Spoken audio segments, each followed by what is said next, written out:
I know I keep on saying that Japanese cars are awesome if reliability is your #1 priority. But you see, there are some black sheep that die quicker than your phone battery at %. Maybe that's an exaggeration, but you get my point. Hello everyone, this is Sully from CarlandTV. It's time to hop in the front seat, because today we're diving into the worst Japanese cars that'll leave you stranded before you even hit 50,000 miles, and yeah, I'm naming names. So buckle up. Before I start, I would really appreciate it if you would push those buttons below. The subscribe button, the notification bell, all of them. This is not necessary, but those little clicks help a brother out. Plus, it pushes me to give you more valuable car-related content on your screen. Now buckle up and let's get back to the video. Nissan Versa 2007 to 2012. The 2007 to 2012. Nissan Versa might have looked like a no-nonsense commuter at first glance, but don't let that Japanese badge fool you. Under the surface, this compact was riddled with cost-cutting decisions and mechanical problems that sent plenty of these cars to the scrapyard before hitting 50,000 miles. I've seen it firsthand. They were cheap to buy, sure, starting at just around 11 grand back then. But you often got exactly what you paid for and then some. Let's start with that infamous Jacko CVT. Nissan used this transmission to hit fuel economy targets, but it turned out to be one of the most failure-prone units of its era. Owners complained of slipping, lagging acceleration and total failure way too early. Once the CVT went, you were looking at repairs north of 3 grand, which made the car barely worth saving. Add to that the underpowered 1.8-liter four-cylinder, which sounded like it was on life support even with basic daily driving. It wasn't uncommon to hear ticking lifters oil burning or experience rough idle before the odometer even ticked past 40,000 miles. The build quality inside was just as bad. The plastics were thin and brittle. The door panels warped in the sun. Power window switches failed. And don't get me started on the front struts and bushings, which wore out ridiculously fast, turning the ride into a clunky mess. It was supposed to be an affordable alternative to the Civic or Corolla.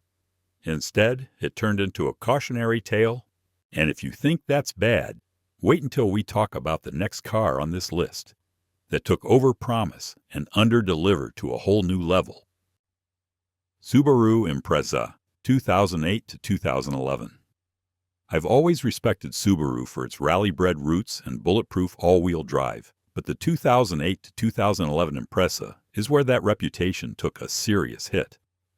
I spent time behind the wheel of a 2010 2.5i hatch, and while the grip was solid and the ride was decently planted, the problems started stacking up before the car even cleared 45,000 miles. What looked like a reliable winter warrior turned out to be a ticking mechanical time bomb. Now let me talk about its EJ25 engine. Subaru's 2.5-liter flat-4 had a chronic head gasket problem. Coolant started leaking externally before I hit 50K, and that familiar sweet smell under the hood was the first red flag. If left unchecked, it could lead to overheating and full engine teardown. That wasn't just my unit either. Shops all over were seeing the same failure pattern. On top of that, oil consumption was borderline ridiculous. I was topping up every other gas fill like it was normal. The build quality didn't help. The dashboard plastics rattled after just a couple of winters, and the rear wheel bearings were shot at 38,000 miles. It's not worn. It's actually completely gone. Combine that with undersized brakes, cheap fabric seats that faded fast, and an outdated 4-speed automatic that felt sluggish even on mild inclines, and you start wondering if Subaru cut corners to meet budget buyers. At the time, the Impreza was priced around $18,000 new. But the repairs it demanded early on made it feel like I was bleeding money every year. For something marketed to last through snow, mud, and everything in between, this generation just didn't hold up. Next car, Mazda CX7, 2007 to 2012. Back in the late 2000s, I clearly remember that the Mazda CX7 was marketed as a sporty alternative to the sea of bland crossovers flooding the roads. It had sleek looks, a turbocharged 2.3-liter four-cylinder that sounded good on paper, and Mazda's so-called zoom reputation behind it. But if you ever owned one or worked on them as I did, you'd know this thing had serious issues that could sink it before hitting 50,000 miles. The CX7's Achilles heel was its engine. Mazda dropped in the same turbocharged MZR motor used in the Mazda Speed 6 and CX9, but it was detuned for crossover duty. Still, it ran hot guzzled oil, and most critically had a timing chain that wore out way too early.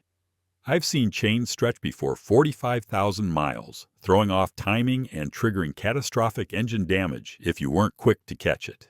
Combine that with a fragile turbo that could cook itself thanks to poor oil circulation, and you had a recipe for a wallet-busting failure. And let me not forget the PCV system.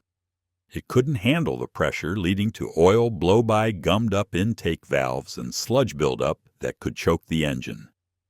Even basic maintenance felt like a chore on these things. You'd get to check engine lights constantly, and the emissions equipment, especially the EGR valves and catalytic converters, were known to fail early. Once that turbo started leaking oil into the intercooler and exhaust, it was game over. Back then, you could get a new CX7 for just over $23,000. But the real price showed up in the form of repairs and breakdowns most people didn't see coming. And just when you think turbo problems are bad, wait until you hear what happened to owners of the next vehicle on this list is probably something you don't expect. Honda Civic, 2006 to 2009. The 2006 to 2009. Honda Civic might surprise folks for landing on a list like this, but anyone who's wrenched on these 8th-gen Civics knows the reality under the hood. Honda loyalists expected reliability, but this generation had one glaring design flaw that wrecked more engines than people expected. The engine block itself was defective. The 1.8-liter R18A1 inline-4 had a habit of developing cracks, and when that happened, it didn't just lead to a few drops of coolant. It meant total engine failure. I've seen clean Civics well under 50,000 miles start burning coolant and throwing heat spikes. No head gasket issues, no visible leaks.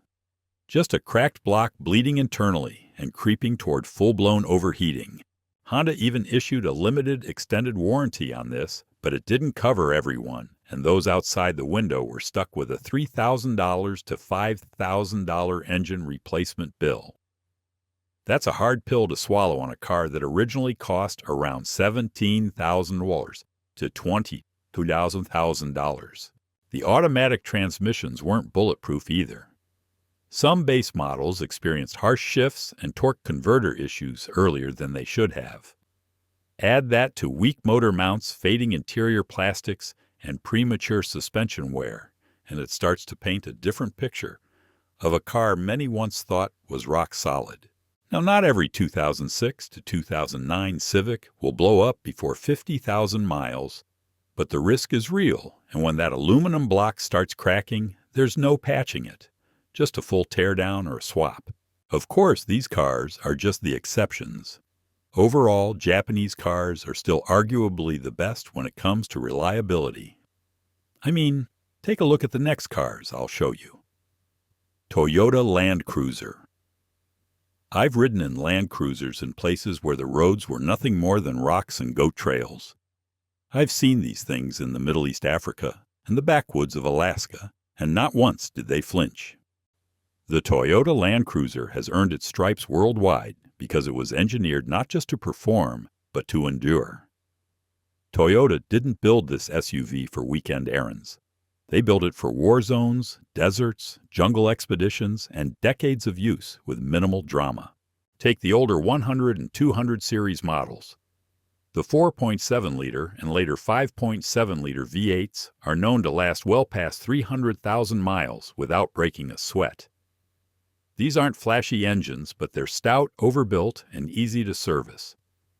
They're paired with a heavy-duty automatic transmission, full-time four-wheel drive, and a low-range gearbox that's nearly indestructible. You've also got features like a locking center differential, massive ground clearance, and a frame-on-body construction that shrugs off abuse. Even the new 2025 model with its 2.4-liter turbocharged hybrid setup sticks to the TNGA-F platform. That's the same backbone as the new Tundra and Sequoia. It has beefy components, solid axles, and suspension parts designed to outlast the average owner. It has 326 horsepower and 465 pound-feet of torque, and it still carries the Land Cruiser name with pride. Everything inside feels like it'll last a generation, from the thick knobs to the durable seats. Stick around because the next rig on this list might not have the same legacy, but it's quietly making its own case for being bulletproof. Lexus L400. When Toyota launched it in the late 80s, they weren't just aiming for a luxury sedan. They wanted to out-engineer the Germans. And boy, did they pull it off. This full-size rear-wheel drive sedan came with the rock-solid 1UZFE 4.0-liter V8, an overbuilt aluminum block motor with a forged crankshaft, insanely tight tolerances, and near-zero vibration. It pushed out around 250 horsepower, which might not sound like much today, but the delivery was butter smooth and virtually indestructible. The transmission was a 4-speed automatic tuned for smooth shifts that aged incredibly well. Suspension is fully independent, with double wishbones at all corners, tuned for balance and long-distance comfort. The build quality inside still holds up decades later.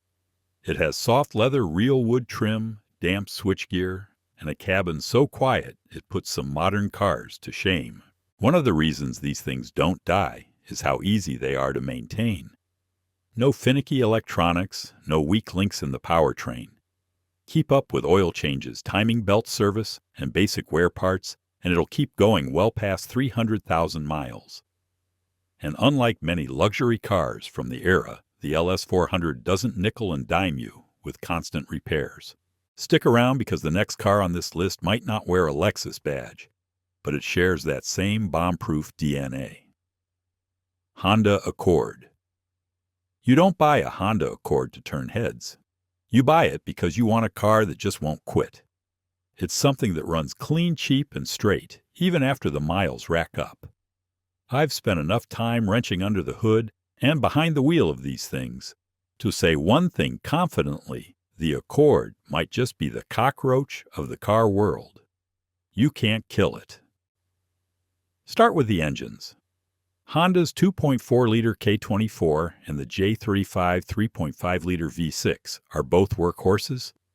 The K24 is nearly bulletproof with a timing chain setup that doesn't need replacing like a rubber belt. It sips gas but still puts out enough grunt to make your commute something you don't dread. And the J35 is smooth and has the guts to last well beyond 250,000 miles with just basic maintenance. Inside, it's Honda, doing what Honda does best: a clean layout and absolutely zero drama. The plastics might not feel rich, but they don't rattle. The seats wear well, the AC blows ice cold, and even the 2000s-era stereo systems still hold up with clean sound. Maintenance is simple, as parts are everywhere. The suspension, which is a McPherson up front and a multi-link in the back, soaks up potholes without getting sloppy over time. It's a car you can trust to haul your kids, run daily errands, and still be alive when your neighbor's brand new whatever starts throwing warning lights, throwing warning lights, throwing